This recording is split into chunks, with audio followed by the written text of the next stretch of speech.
Assalamualaikum warahmatullahi wabarakatuh. Kembali lagi dengan saya Rabiah Al-Adawiyah. Hari ini kita akan membahas bab 3 tentang relasi dan fungsi. Di bab 3 ini ada 9 sub yang akan kita pelajari. Nah, di sub pertama kita akan mempelajari tentang relasi, sub kedua tentang fungsi, ketiga tentang beberapa fungsi khusus, yang keempat tentang fungsi kuadrat, yang kelima tentang operasi aljabar pada fungsi, yang keenam tentang komposisi fungsi, yang ketujuh tentang inverse fungsi, yang kedelapan tentang fungsi komposisi. Nah, hari ini kita akan mulai dengan relasi. Di sini saya akan memperkenalkan tentang pasangan berurutan. Misalnya, ada dua elemen, elemen P dan elemen Q. Jika kedua elemen ini P dan Q dipasangkan menjadi P, Q atau P dan Q. Nah, P, Q ini atau P dan Q ini disebut pasangan berurutan dengan elemen pertamanya adalah si P, elemen keduanya adalah si Q. Sekarang kita lihat contoh pertama. Di sini ada sebuah koordinat.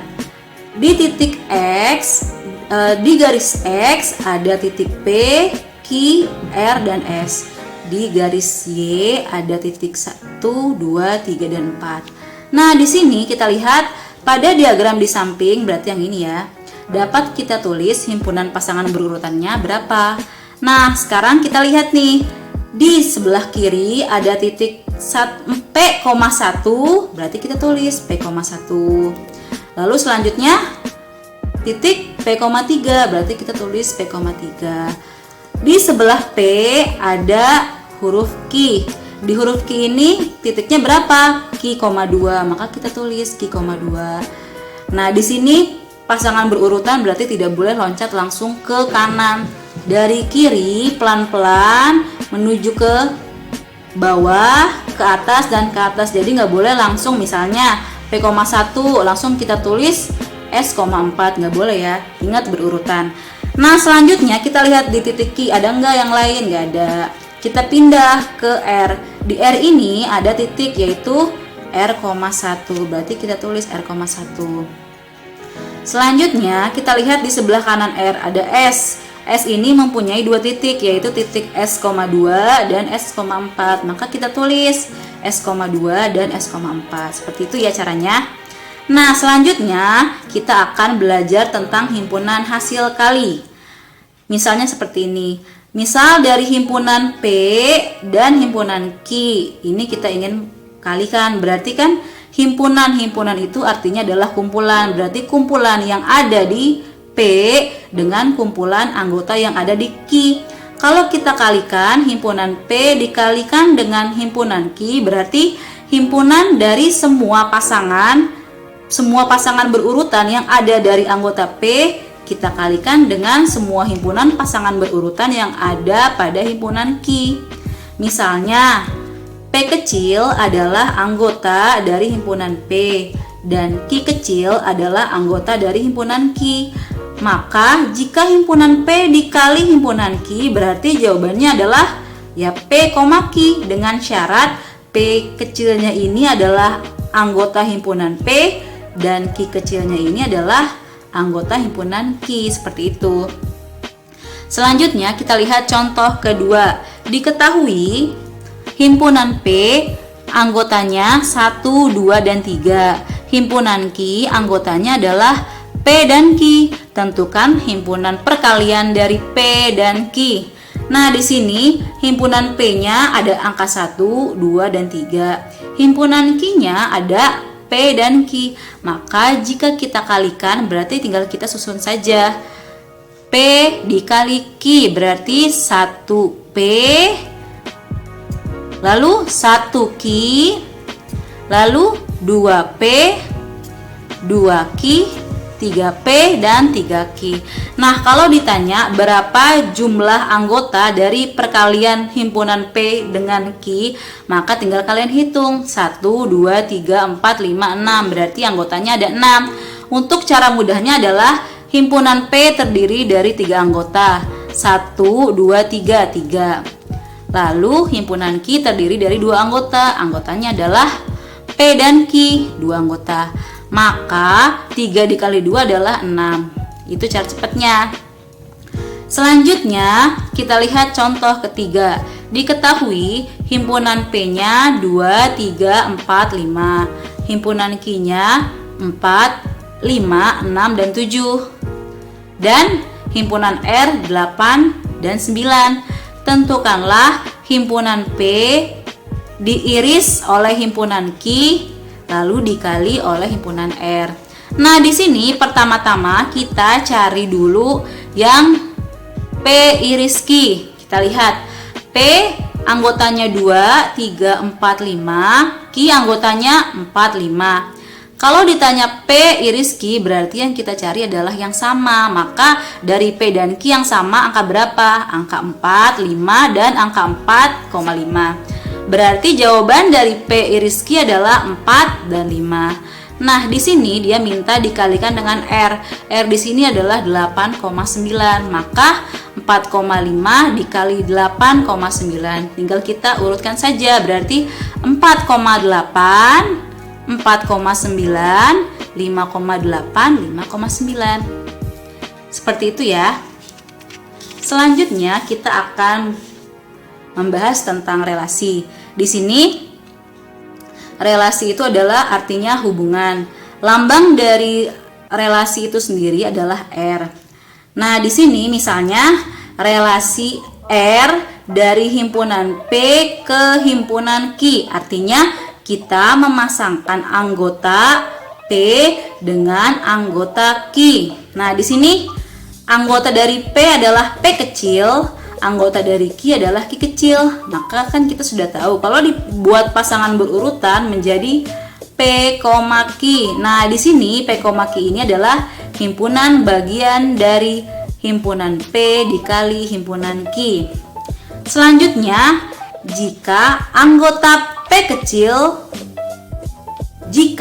kecil anggota dari himpunan P kita pasangkan atau kita relasikan dengan Q kecil anggota himpunan Q, maka penulisannya adalah P relasi Q. Paham ya?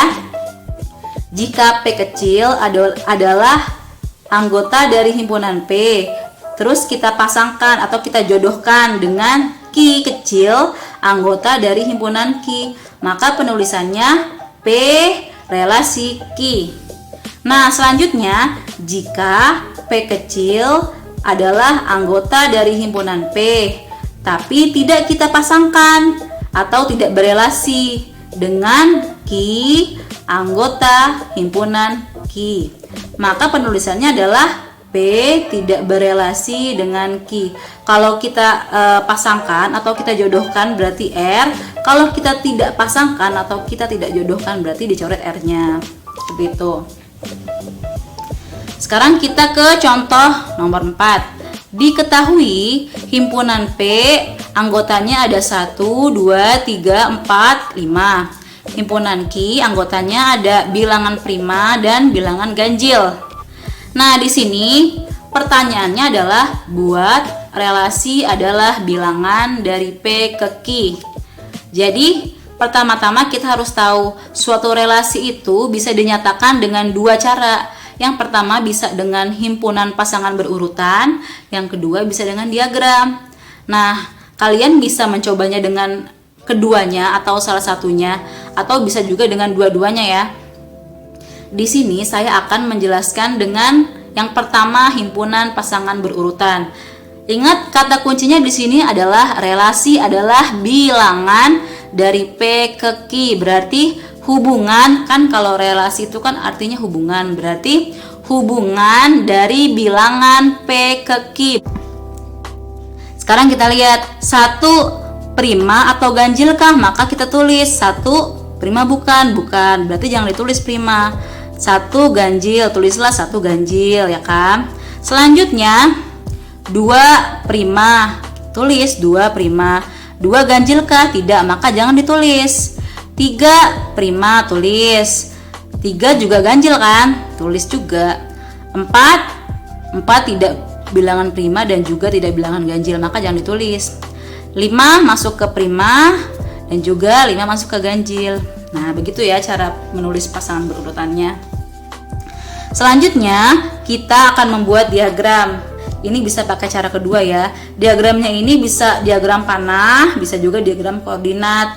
Kalau kita ingin membuat diagram panah, maka kita buat dulu nih diagramnya. Himpunan P ada anggota 1, 2, 3, 4, 5. Himpunan Q ada anggota prima dan anggotanya ganjil. Berarti tinggal kita pasangkan saja satu ke ganjil. Kalau kita mau lihat ke pasangan berurutan juga boleh ya. Berarti 1 ke ganjil, 2 ke prima, tinggal kita tarik-tarik aja. 3 ke prima, 4 ke tidak keduanya, maka jangan dipanahkan. 5 ke prima dan juga ke ganjil. Nah, seperti itu cara buatnya. Selanjutnya, untuk diagram koordinat kita buat di koordinat X adalah himpunan P yang anggotanya bilangan 1, 2, 3, 4, dan 5. Di koordinat Y ada bilangan ganjil dan bilangan prima.